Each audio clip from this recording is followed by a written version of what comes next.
Alright guys, TacticalRab again today. I hope you're doing well and enjoying your day so far. We're going to have our first look at the brand new OpTic Texas team in a couple of weeks' time with a tournament they're going to play against pretty much the old OpTic Dynasty that OpTic are putting on. This brand new OpTic Texas team, Pred, Kenny, Dashy and Shotzzy. How are they going to fare against what is effectively the old guard of OpTic? No formal here unfortunately, we'll get into why in the coming minutes, but nonetheless it will be an interesting insight to see how these guys are going to fare and who's actually going to win on a game like Black Ops 3. Very much intrigued your thoughts in the comments below. Hit the like button if you enjoy. Subscribe if you're new as always. I greatly appreciate it. Nice little 1v4 here for Marty's. We'll mention, of course, because the other day we saw that Thieves, now of Los Angeles Thieves, had a few rather spicy words to say for his former teammates on the Los Angeles Gorillas. They included potentially Arsteez himself, Exceed and Assault during his time on that team. And we got a bit of, well, we'll see the tweet in a second after Arsteez clutches this nice little 1 versus 4 to see that, well, maybe it wasn't Assault because Jetski was doing a bit of instigating here. We see Assault and JurNii having a bit of a Twitter interaction, so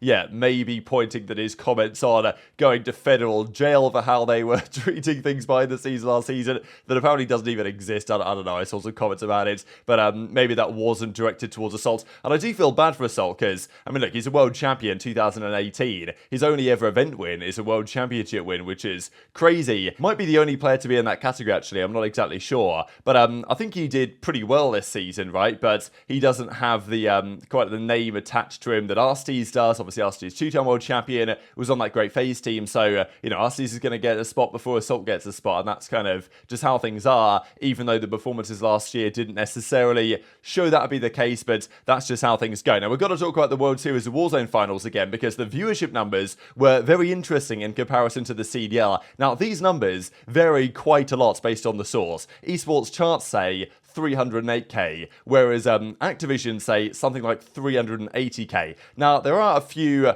caveats, shall we say, to put to this. But first of all, the more viewership, the better, you know. I know that people want to have this whole war against the Warzone players, CDL versus Warzone, and you know, I get it, because often the Warzone players will say, oh, you know, well, I'd be, you know, gunning up in the CDL if I was gunning a spot and stuff like this, and people are like, nah, you wouldn't. So I kind of get why there's a little bit of friction there. It is what it is. It's the same thing there's been with, you know, the competitive scene and the more casual players over time, that people disagree on the way they want the game to go, but fundamentally, we want everyone to have a good time playing the game, and this doing well should be a good thing, at least to have a London event. That at least is my goal, is that if the people that attended there in London thought that it was pretty good, that, you know, and obviously it performed well, then maybe they'll run it back in London with an actual CDL event. But, you know, now, as I say, there's some caveats to these numbers, just because when I was at the venue and I thought, all right, let's see how this is doing on Twitch. I went onto Twitch and I saw that the live stream on the Call of Duty channel had like 101k maybe at the time that I tuned in,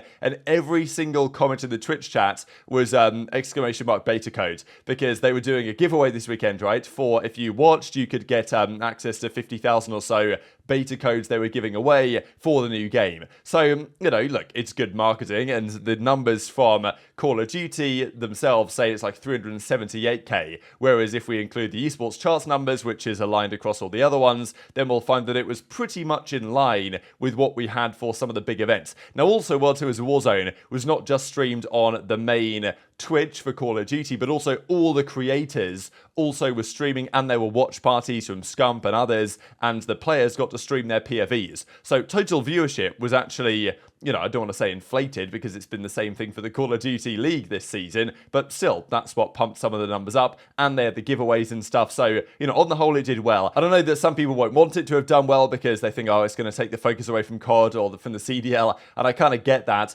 but at the same time, if Champs was later and they can actually do beta code giveaways during Champs, I mean, you know, they'd be balling, you know what I mean? But unfortunately, Champs is so early that they didn't really get any chances to do any crazy kind of giveaways for people that watch, right? Which is what they managed to do here for the World Series of Warzone. And as I say, the numbers apparently peaked at 378, maybe when you include across YouTube as well, because there was some viewership on YouTube. But again, Twitch was by far the bulk of that viewership. And if you are the CDL, Warzone, you know, Activision, you got to be thinking, well, you know, Twitch gave us these numbers. If we just did it on YouTube and there was a YouTube deal for this event, these numbers would be nowhere near the same. So yeah, we still don't have any update on what the future is with the YouTube deal, if it even happens. I know that there was a brief little press conference, or Daniel Sy was doing a couple of interviews discussing some of these questions, but I don't think he really addressed any of that stuff. He did mention briefly on the fact that there's an event in London. When the team were thinking, where can we go? London fairly organically came to the top of the list. We haven't been here in 4 years.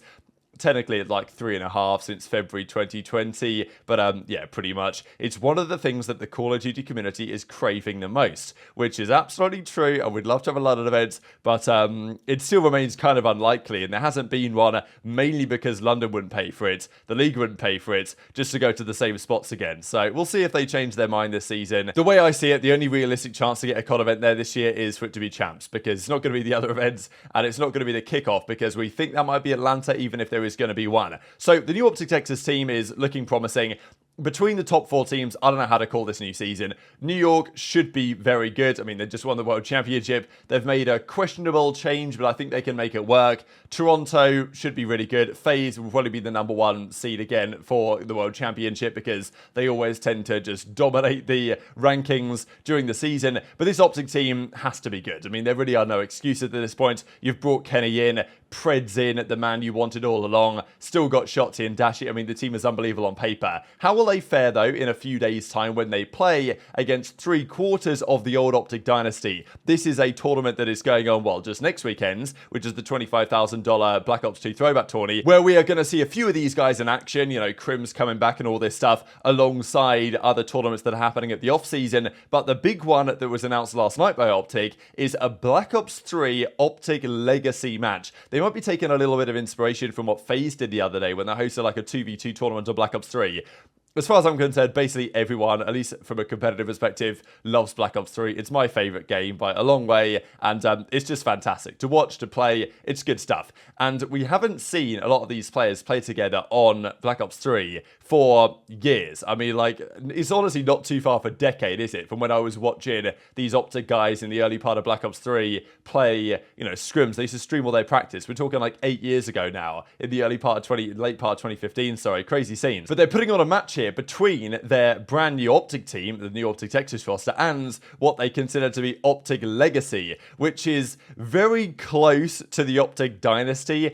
And this is the rosters in question. So we can see here in the graphic the 4 OpTic Texas players with Pred, Shotzzy, Dashy, and Kenny. So that's the brand new team against OpTic Legacy, which is clearly Scump. We have Crim6 right here. We have Karma. And then this is Money B Embos, which is cool to see. Now, of course, the first observation here would be like, damn, why not formal? You know, could you not get the OpTic Dynasty back together? Because the whole issue with getting the OpTic Dynasty podcast and with getting the OpTic Dynasty to do anything together again was getting Crim on board, right? Formal's part of OpTic. Scump, Karma, of course, are there. Crim is part of FaZe. It's kind of strange, but he is. And he did agree recently, we believe, to do the OpTic Dynasty podcast, because they finally did it with Hitch a couple of weeks ago now, we think, and that's going to get revealed, I'm sure, over the coming weeks as well. I don't really know where that's going to go live, but that's done, and Crim agreed to do it, and probably Crim said, like, I might not want to talk about XYZ and whatever, but at least they got it done. No formal, though, for the reason that I'm imagining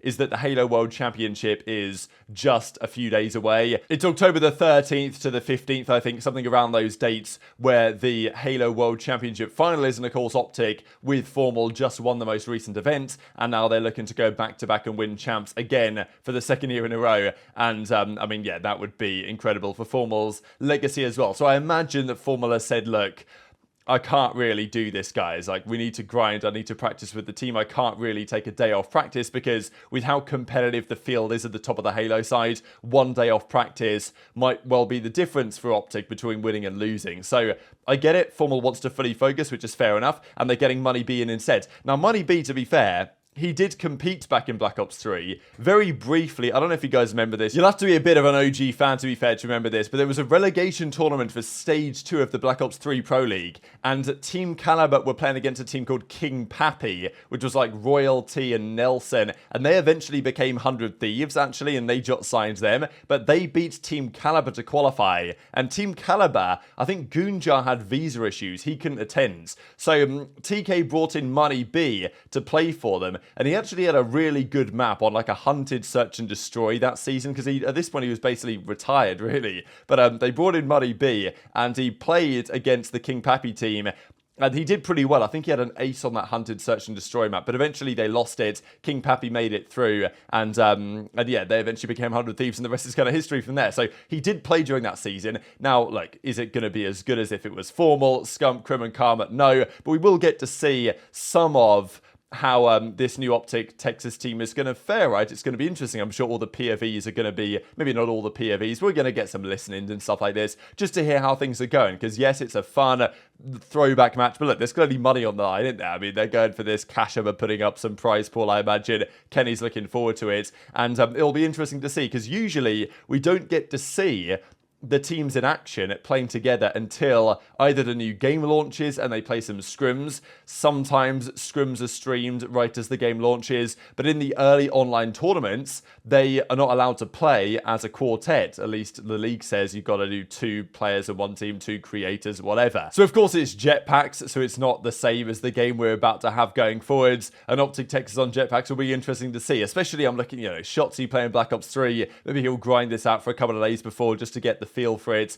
and yeah, we'll see how it goes. Intrigued to your thoughts on that in the comment section. Like, who's the favourites, I guess, for this as well is another question as well. I guess you've got to give it to the OpTic Texas team, really. But if it was formal, not Money B, no disrespect to Bows, but if it was the OpTic Dynasty, you've got to favour them because they were so good on this game back in the day. A couple of interesting things to close out the video for you guys with. Biggest what if in competitive COD history. There's a few here that quickly come to mind. I mean, a lot of recent ones, such as if Illy's thumb didn't get injured, what could have happened during the Vanguard season. And yes, it affected them quite a lot. I still feel like their season that year would have gone not too dissimilarly, to be honest. The real big ones, though, is stuff like this.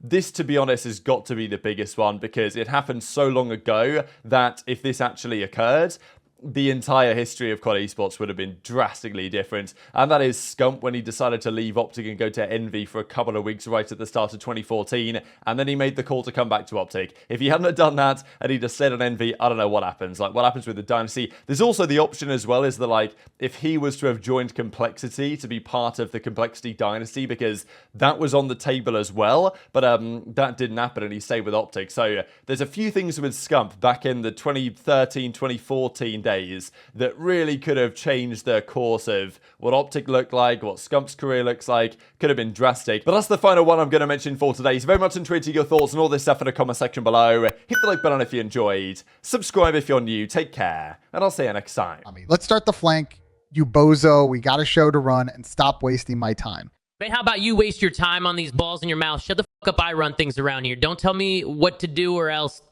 Or else what you're going to do, go for in 23 again. Do me a favor, get your broken finger out your ass and start the show, you dumb f. How dare you, you're fired. Pat was always a better co-host than you anyways. Go back to playing bingo behind Walmart, you old prick. Pat can go suck a dick. That brain dead is too busy posting memes rather than talking on the goddamn show. You know what, Tom, f you and everyone that associates with you. Just shut the fuck up, pussy. Don't make me go down there and beat your asshole, man. You come near my property, you're getting knocked the f out, you pussy. You don't want this smoke. You're wasting my time. I'm out. That's right, f off, Luigi.